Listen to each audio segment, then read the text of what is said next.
Always had a lot of remnants of cicadas in the yard, but this is the first time I've seen them on the tree like this. So I was just happened to be looking at the tree, and I found this one. It's just this outer coating. Then I went up, and there was another one right here. Then I go up a little bit more.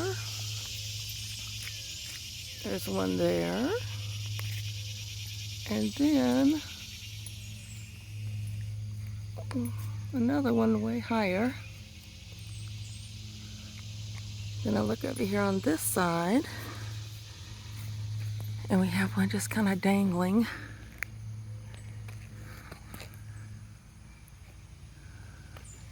I'm not sure how these stayed on here because we've had some major windstorms. And then we have one right here. There's one more way up there.